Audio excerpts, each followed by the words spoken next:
Morning flight, kiss goodbye, waiting for your bright blue sky. Lonely night, where the angels cry. Sa mga pumili ng colors card, ito ang inyong reading. So, tingnan natin kung I feel motibo yung energy talaga. Siguro yung gusto niyong tanungin, okay? Hindi yung actually balak niyang gawin. Kasi maybe, whomever this is, they are already doing it.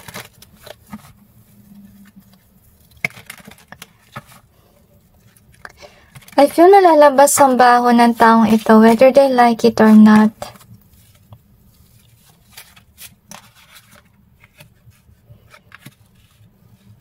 Okay.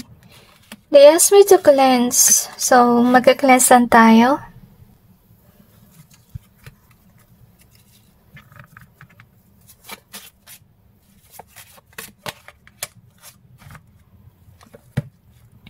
I kinda sense na yung iyong tao makapal yung mukha. Patuloy pa rin siya gumagawa ng kalokohan kahit na napuking na siya ng mga tao sa paligid, okay?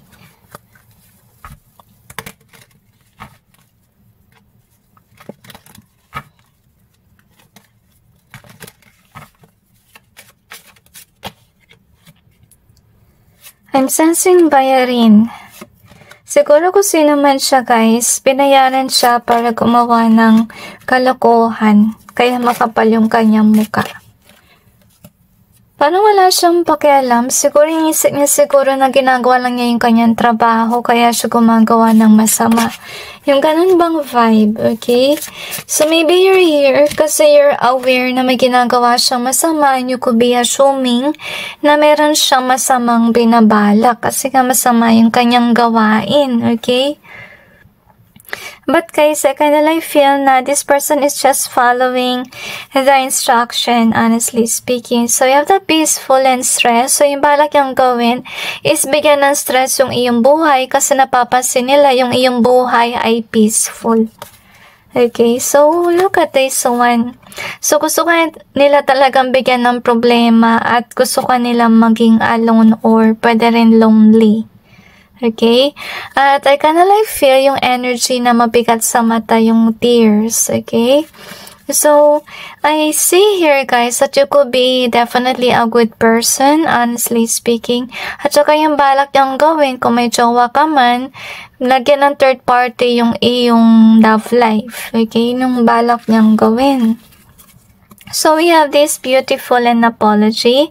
So, yung balak niyang gawin, baka maglagay sila ng maganda or gwapong tao sa harap ng iyong jowa. At yun nga, mag-break kayo, yung gusto niyang mangyari sa inyong connection. Kasi, naiinis siya na nakita ka niya na peaceful yung iyong buhay. So, whomever this is, definitely you're right. May ginagawa talaga siyang kalokohan. Okay?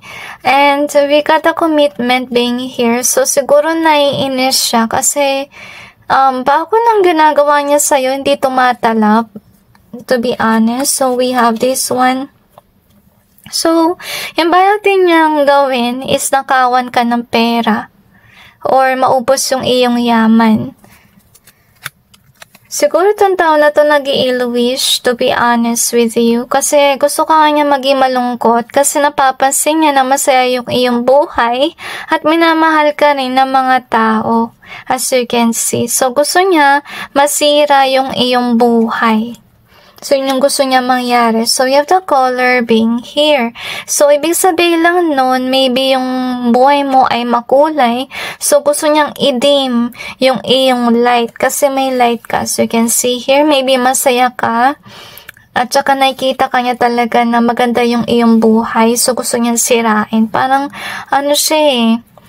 I kinda like feel criminal or siya yung tipong tao na kontrabida sa istorya. Yung mga tipong maka-question mo, ba't pa siya hate na hate sa taong iyon na wala namang ginagawa? So, yun yung kanyang vibe na kontrabida. Honestly speaking, okay? So anyway, let's see what we have here. Maybe itong taon na to, baka may umutos sa kanyang gawin to sa'yo, pero na-frustrate siya kasi kahit anong gawin niya, wala nangyayari, okay? Maganda pa rin yung iyong buhay. So we have the feel in nature. Ito yung taon na walang pakialam, okay? Walang pakiramdam, walang pakialam sa mararamdaman ng kanyang mga binibiktima. We also have this one, I love you. So, gusto niyang baliktarin si I love you, meaning lang nun, gusto kang ng taon na to na i-hate ka ng mga tao. So, we have the rest in either way. We also got ghost. So, gusto niya na i-ghost ka ng iyong lover. Or pwede rin ng ang mga tao na nagmamahal sa'yo. So, you also have this one. So, maybe you are someone who's growing your money. So, you have good times. Saka maganda yung mga nangyayari sa iyong buhay. You're definitely a lucky person.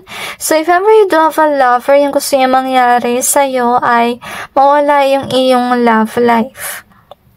Yung pinaplano niyang gawin at mawalan ng love yung lover mo sa'yo. So, you also have this one in either way. So, ito yung tao na nagtatry, kontrolin yung iyong fate with your lover na mag-end yung iyong connection. So, maybe this is somebody who's cursing your love life. Yun yung nakikita ko dito at hindi lang yun. Talagang gusto niyang wasakin yung iyong payapang buhay. I kinda like think kung anong problema niya? Kasi based sa energy, guys, masasabi ko walang dahilan eh. Maliban lang kung binayaran siya na gawin yun sa'yo. Baka ito yung tao na binayaran para mag-curse. You get my point? Para may connection siya dun sa affection card.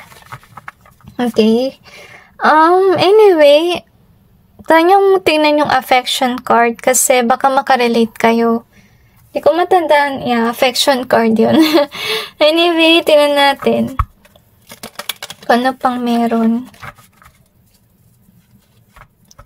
I kinda like feel na gusto nyo malaman yung karma ng taong itong nagka-curse sa'yo or may ginagawang kalokohan. Tingnan muna natin guys kung ano yung plano niyang gawin.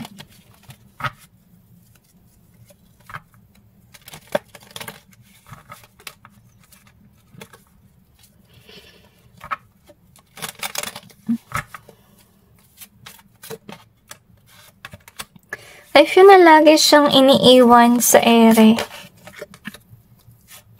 I also sense secret love affair.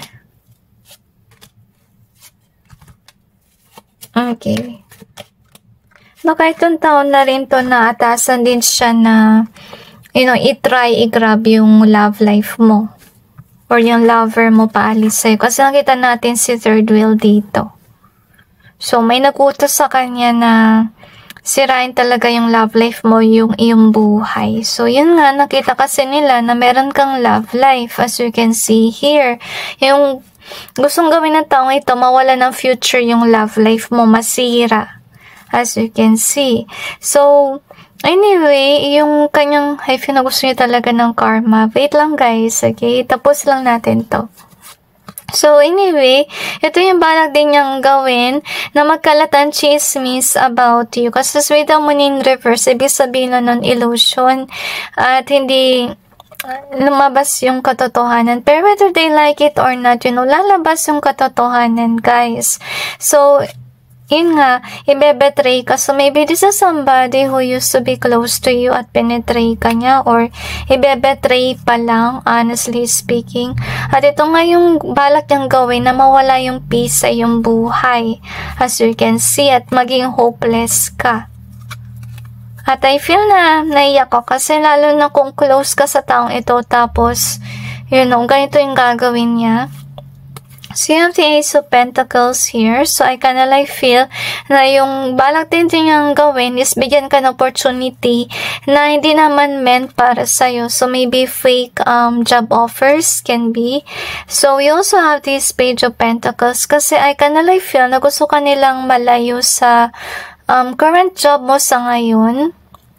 Maybe you do have a job honestly speaking. Pero, itong taon na to nga, gusto niya sirain yung iyong buhay. Meaning lang nun, pati yung iyong career, gusto niyang mawala. So, marami siya naisip na idea sa kanyang mind na gusto niyang mangyari sa'yo. So, tingnan natin kung yung karma ng taong ito. Kasi, maybe this is a person na bayaran, okay?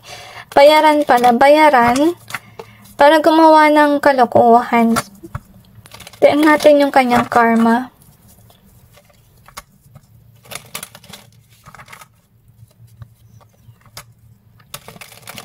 I kinda like feel yung kanyang karma ay walang tao magtitiwala sa kanya. At patuloy siya mamalasin sa kanyang love life, ganun din sa kanyang trabaho. At I kinda like feel na miyembro yung tao na to sa, I feel na maling barkada, guys, okay? I don't know why, pero na-sense ko maglalasing siya sa huli. Which is weird, okay? So, ito yung kanyang karma, guys, na meron tao sa kanyang buhay na control freak. At dahil dito, hanggang tingin na lang siya sa mga tao na umaangat, hindi umaangat yung kanyang buhay, dahil dito sa control freak na tao sa kanyang buhay. Ngayon, isa rin sa kanyang karma, he or she has to watch you to go places or go after what you want, as you can see. So, nabanggit ko kanina, lalabas ang katotohanan. So, remember na yung balak niyang gawin ay magkalat ang chismis about you. Pero hindi ito, natupad kasi lumabas yung katotohanan at nanatili ka sa iyong posisyon or magandang reputasyon. So, we have this one here. So, I kinda like see na yung kanyang karma siya yung magkakaroon ng kalungkutan dito kasi meron din magbe-betray sa kanya, as you can see. At hindi niya mapapansin yun kasi kung sino man yung nag-betray sa kanya, ito yung tao na kasama niya lagi or maybe friend niya. Tapos sa kanyang love life, magkakaroon ng third party situation, as you can see. Hindi siya matutuwa sa kanyang situation kasi malas nga siya. Sa mga taong kasama niya, benebetray siya. As I told you, mapag-iiwanan siya at hindi siya maging masaya emotionally kasi yung mga tao sa kanyang paligid ay ahas at nagbebetray. Kasi remember, kung naman ang ginagawa niya, gumagawa siya ng kaguluhan sa buhay ng mga tao. So, siya rin, mabebetray or may mangyaring di maganda sa kanyang buhay. So, anyway, that's it, guys, and God bless all of you.